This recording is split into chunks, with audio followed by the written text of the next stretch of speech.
Good evening, everybody, and welcome to our webinar tonight. My name is Fred Bertino. I'm a radiology resident in Atlanta, and I'm happy to be one of your hosts this evening. I'm joined here by my phenomenal co-pilot right here, Sarah Godfrey. How are you, Sarah? I'm great this evening. I am an internal medicine resident at Columbia in New York, and I'm excited to answer all of your questions this evening. So we're basically going to answer any and all questions that you can come up with. So we're going to start with questions that you sent in advance and go over some of the questions regarding the SOAP process and things that are going to happen in the month of March. But we can also answer any additional questions you may have at the end of the session. Those of you going into this week are probably having some big questions, at least for the next month. Like, what does the match week look like? What is the anatomy of it? What happens if you don't match? And how does the SOAP work? When it comes to the anatomy of match week, and I'll take you through the process of this, the Friday before that match Monday, you will get an email basically answering the question, are you SOAP eligible? And almost everybody is. This is something that's verified by the medical school.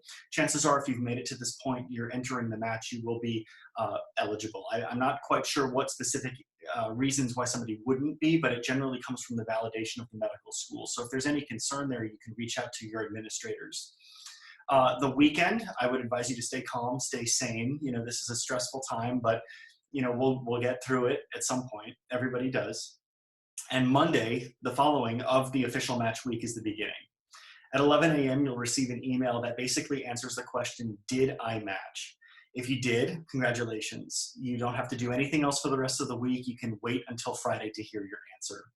If the answer is no, I'll advise you to hang in there and we can figure this out with a couple of processes that are involved in the SOAP. So the to-do list on Monday, basically, I would ask you to log into the NRMP R3 system. This is where your rank list was. And there should be a list on that Monday after 11 a.m. of all the unfilled programs on a list within that system. After that, you'll log into ERAS as well. You will apply to these programs, and you can apply to a maximum of 45 of them, okay? Now, based on that Monday email, there are 3 iterations of it. You may have matched into a PGY prelim position, which could be in medicine or surgery or a transitional year, in which case you can only apply to advanced programs after that. A second scenario could be that you may have matched into a PGY2 advanced position. This includes things like anesthesia, radiology, PM&R, etc., in which case you can only apply to a preliminary position. And if you've matched at neither of those positions, you may apply to any and all positions. That includes both prelim and advanced. So you've applied to these 45 programs at most in the SOAP supplemental match. At Monday at 3 a.m., the programs will now begin to contact you by phone or email. The interviews are based on the program of choice. There's no set format for how these interviews take place. These are interviews that could just be totally conducted over the phone, via email correspondence alone, or potentially over a third party like Skype. You are not able to contact a program unless they contact you first. And I warn you with this because going outside of the contact guidelines or having other people contact on your behalf is actually considered a SOAP violation and could render you disqualified from the match. After you get an offer to interview with a program that you apply to in the SOAP, the programs will make their preference list. There is no ranking process for you at this point now. This is where you will wait to hear back on their decisions. In the beginning of Wednesday, so they take Tuesday to deliberate, Wednesday at 12 noon Eastern Standard Time will be the first of 3 rounds where offers are given to you. These rounds last 2 hours, and after each round, the R3 system will update itself to tell you which spots still have openings. Round 1 takes place Wednesday of match week at 12 noon Eastern. Round 2 will take place that same Wednesday at 3 p.m. Eastern, and round 3 will take place on Thursday at 9 a.m. Eastern. Offers are extended through the NRMP R3 system, again, the same program where you submitted your rank list initially, and you can accept or reject also within that system. You can do 3 things. You can accept a position when offered to you, you may reject a position when offered to you, or you can do nothing and let it expire after that 2-hour window. And I will say that there are no redos in this process, in that if you let a experience or an offer expire completely, you will not be re-offered that experience in another round. Now, if you accept a position that you've been offered, you're done, you're finished. You can receive more than one acceptance per round, but you can only accept one position. Rejecting an offer will allow you to potentially accept another one, but I would carefully advise against that, because given that the SOAP is a competitive time when people are trying to get whatever residency spots they can, I would advise that if you are offered an acceptance at a program, to take it.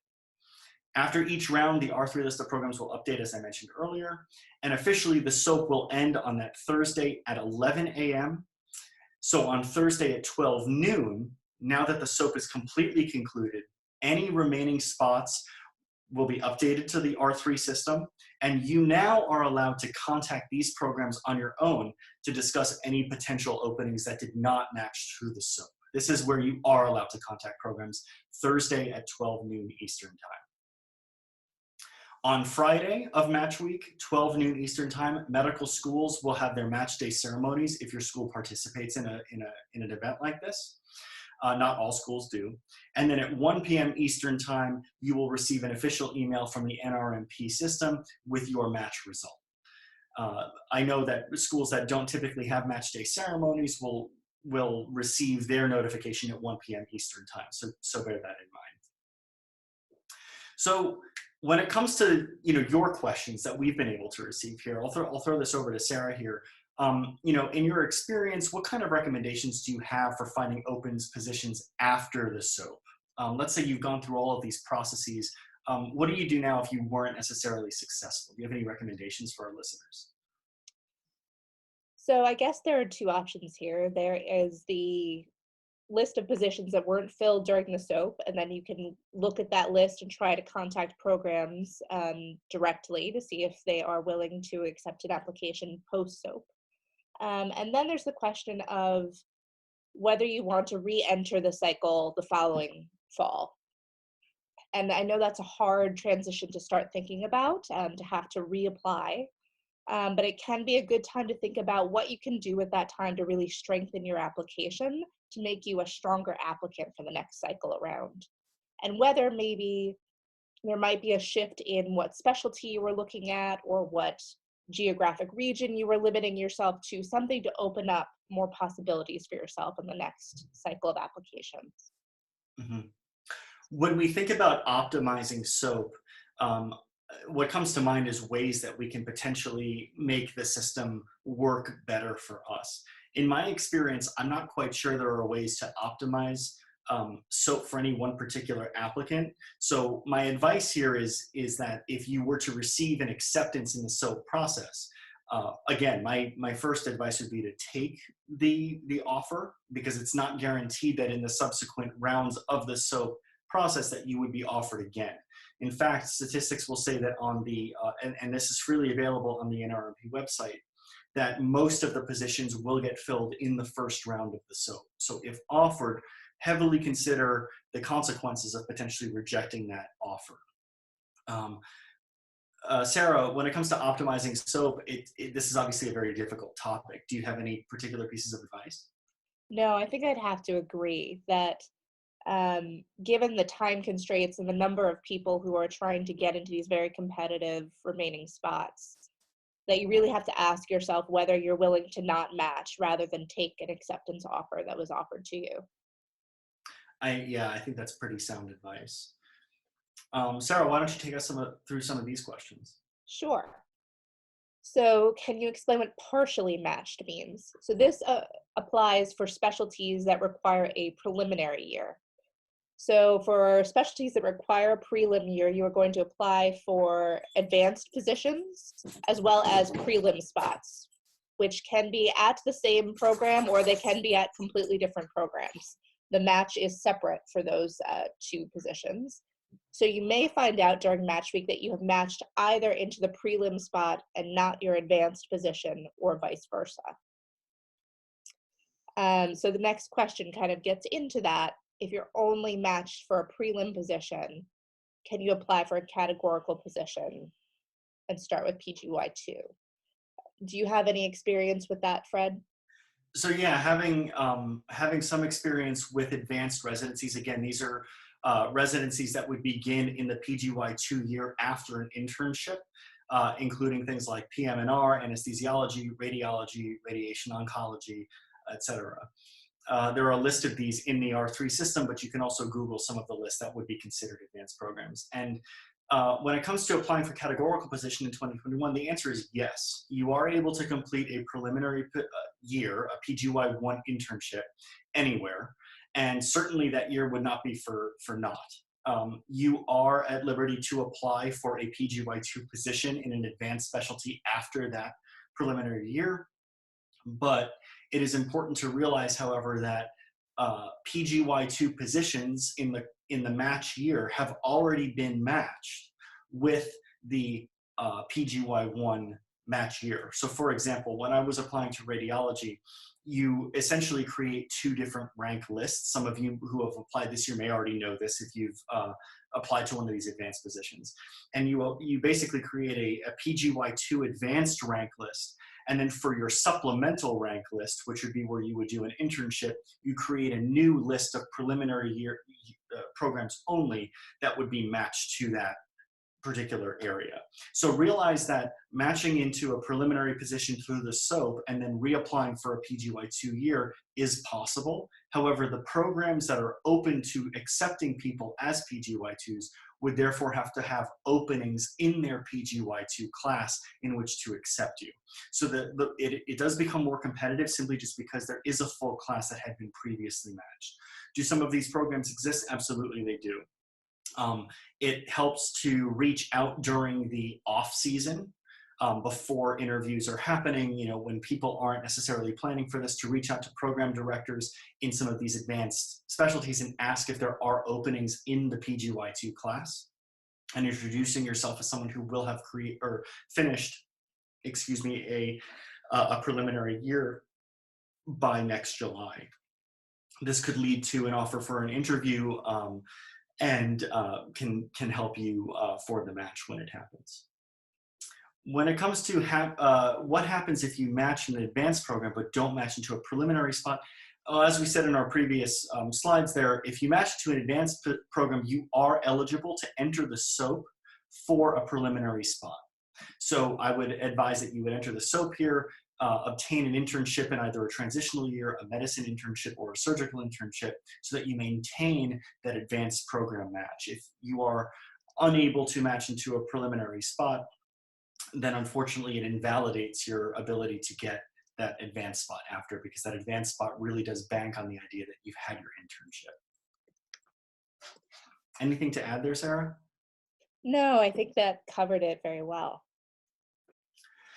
So when it comes to MST, what do we do here when it comes to residency consulting? We're here to be a coach for you, a cheerleader, whatever we can do to get you on the right track and to stay organized when it comes to applying for residency.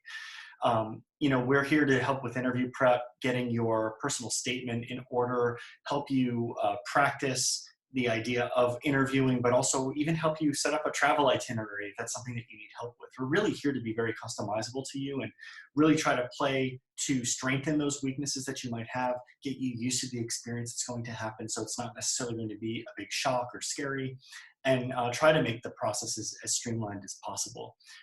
Again, we're here as coaches, we're here as cheerleaders, we're here as helpers in any possible way, because we are not only your advisors, but we are your colleagues. We are in the same area here. We've all gone through the same level of training and the same level of medical school. And, this is really a partnership and us helping you out to get to the next phase of your application, hopefully from people like Sarah and myself who have experience in this. If you're interested in this, please reach out, hq@medschooltutors.com, to speak with somebody if you are interested, or if it's not the right time, you can also contact us later when it is the right time for you. With that, I'll move to our live Q&A now. I know that there are a lot of questions coming through the chat. Definitely keep those coming. Questions that we think have a good utility for all people listening in on the webinar, we'll answer out loud. Things that might be a little bit more specific or a little bit on the more on a one-on-one basis, we'll answer in text format, but if we think that it has a lot of application to our topic today, we're happy to answer it out loud and discuss. So please keep those questions coming. We're looking at a lot of them here, and you guys are being awesomely participant today. So thank you for your interest in this. So this looks like a clarification question, but I'm happy to answer it. So during SOAP, are you able to apply to programs that you didn't get an interview from during main match, pending that they have open positions? And the answer is yes. If a program has open positions after the main match and wishes to participate in SOAP, and I should probably say with a caveat that some programs may have open positions, but they themselves may not elect to participate in the supplemental program, the SOAP program. If they want to participate, they will be on the list on the NRMP R3 system, and they are able to be applied to, given that they're on that list. So check that list Monday, and at 3 p.m., I believe is when I said that it opens, and that should be the list that you're able to apply through. And remember, applications get submitted through ERAS again, and you're able to apply to a maximum of 45 of those programs. I don't know if I'm seeing any additional questions that we haven't addressed yet. I'm not seeing any other ones come in here, so we will go ahead and wrap up at the current moment. Thank you all for joining us tonight. It's always a pleasure to talk to you. I know myself, and I'm sure Sarah included as well, we are so happy that we have the opportunity to mentor you all, and we are here for questions as they come up. Please, again, you have our contact information on this final slide. And with that, I will wish you luck. Have a great match week, and good luck to you. Good luck, everyone. Take care. Have a great night.